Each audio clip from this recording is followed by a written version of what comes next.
no auto tuleb ja nad näevad täpselt mu aknast sisse, kuidas ma filmin. Et see köögilaud tuleks ka nagu.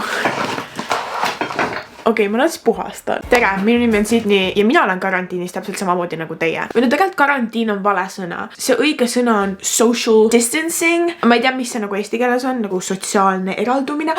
Issand, kui hea tõlge. Reaalselt ongi sotsiaalne eraldumine. Ja me kõik hetkel eraldume sotsiaalsusest praegu. Vot, palgake mind oma ingliskeelset tekste tõlkima. Paljud inimesed ei ole harjunud sellega, et nad peavad 24/7 kodus istuma. Paljudel inimestel on oma rutiinid tekkinud, kool, trennid, huviringid, töö. Ja nüüd, kui sul reaalselt kõik need asjad on kodus, siis paljudel inimestel võib-olla on tekkinud see nagu mõtteviis, neil on igav, nad ei tea, mida teha. Küll aga on selline kodus 24/7 istumine mulle väga tuttav asi. Seega, kuna mina tean sellest nii palju, siis ma otsustasin ka teiega mõnda tegevust jagada. Ehk siis siin on asjad, mida mina soovitan teil teha, kui te olete karantiinis. Ma kirjutasin oma katkisesse telefonilisti valmis, loodame, et see mu katkine telefon laseb ennast kasutada. Ma arvan, et väga paljud meist just nagu kooli pärast, töö pärast on väga väsinud. Paljudel võib-olla ei ole aega magamiseks. Ja teate mis? See aeg siin praegu on täiuslik aeg magamiseks. Magage pikad ööuned. Kui teil kooli asjad tehtud on, minge pikutama. Teil ei ole mitte midagi niikuinii muud teha. Nagu kui su ema tuleb, on mingi ära maga keset päeva, vastad talle, et mingi mida muud ma siin praegu tegema peaksin. Ehk siis kui teil on olnud mingeid uneprobleeme või teil ei ole piisavalt und saanud, siis lihtsalt magage, sest praegu on täiuslik aeg saada kätte oma need tunnid, mis teil kooli või töö või mis iganes asja pärast magamata on jäänud.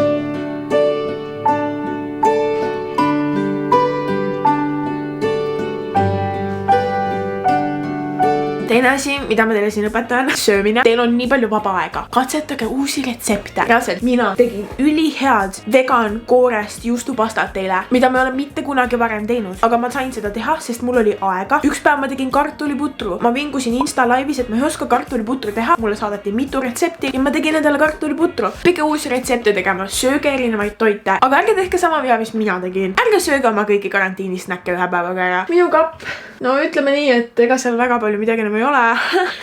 Eelsed kanapastat on siin järel. Panen sinna natuke asju juurde. Piima, maitsepärmi ja nüüd siin näete minu toitu. Väga nutritious and healthy. Ma tean, et kooli ja tööga ja kõige siuksega nii-öelda igapäeva rutiini eluga on väga paljudel inimestel raske vaadata kõik oma lemmiksarjad lõpuni. Kuna minul on väga palju alati vaba aega, seega minul ei ole seda probleemi, et ma ei oleks jõudnud oma lemmikuid sarju ära vaadata. Kinnod ei saa minna, aga netist. Teil on kõigil popcorn time, ma tean seda. Teil on nii palju aega. Vaadake filme. Ja Netflixis on veel siuke ka, et kui sa Netflixi logid ühe netilehe kaudu, siis sa saad oma sõpradega samal ajal sarju vaadata ja siis seal on ääres nagu siuke boks, kus sa saad kommenteerida või te võite samal ajal mingi kõnes olla ja siis nagu rääkida. Ma panen descriptionisse selle lingiga. Ma tean, et mu vend vaatab läbi selle filme koos oma sõpradega. Üks soovitus, mille ma annan, mida ma ise ei ole teinud, aga mida ma kindlasti tahan alustada, on päeviku pidamine. Ja te kindlasti mõtlete, et mida ma ikka siia päevikusse kirjutan praegu, kui ma niikuinii 24 tundi päevas kodus istun. Kuulake, reaalselt kirjuta sellest situatsioonist, mis praegu toimub. See, mis maailmas praegu toimub, on väga eriline, see on eriolukord. Aga kujutage ette, kui teil kunagi lapsed on. Sellest, mis maailmas praegu toimub, hakatakse kirjutama ajalooraamatutes. Tulevikus inimesed loevad praeguse situatsiooni kohta ja kujuta ette, kui vinge see on, kui sina kunagi noorena kirjutasid päevikut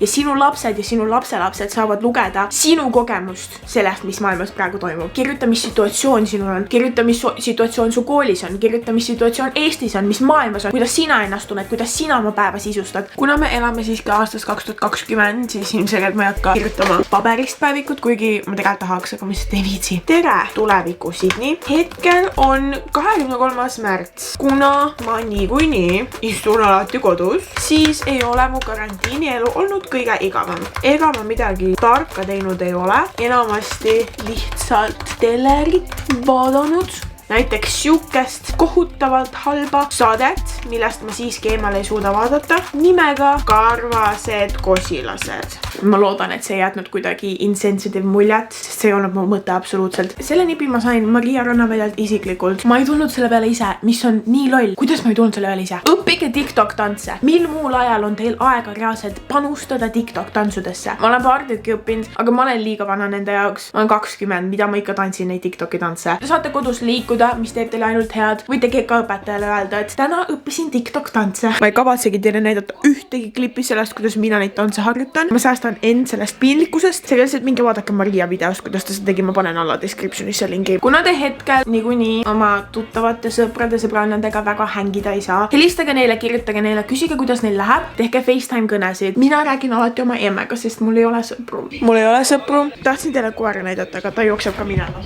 Ometi on uurija toimetusele teada. Fun. Mul on teile paar head nippi veel. Lahendage mingid müsteeriumid. Mina kuulan sellist podcasti nagu Crime Junkie, mis on siis siuke põhjalik läbikäik mõrvadest. Kuidas mõrvarid vahele jäid, kuidas need mõrvatud mõrvati. Ülihea podcast, soovitan. Aga seal on vahepeal selliseid osi ka, kus mõrvarit ei ole veel leitud või inimesed on nagu ära kadunud ja neid ei ole leitud veel. Ja siis sa saad ise nagu kaasa mõelda ja kaasa otsida või kadunud inimesi. Ehk siis, kui teid huvitab siuke asi, minu müsteerium, mille ma nüüd ette kavatsen võtta, ma uurin välja, kes on maskis lauljad. Vaatan kõik need videod läbi, vaatan kõik vihjed läbi. Te võite seda sama teha, kui teil on mingit infot, jagage minuga. Samuti Snapchatis on siuke seeria nagu Solve. Ma panen selle siia, sest võib-olla selle pildi nimel järgi leiate üles. See on ka niimoodi, et seal on nagu välja ehitatud siuke stsenaarium, kus keegi kas mõrvatakse, keegi kaob ära, midagi varastatakse, nagu mida iganes. Ja siis sa pead välja selgitama nende täppide abil, mis seal on, kes selles kuriteos süüdi on. Need on ülihead võimalused oma ajusi natuke ragistada ja üldse lihtsalt aega sisustada. Ja viimane nõu, mida ma ise ei ole teinud 2-3 aastat, loe raamatut.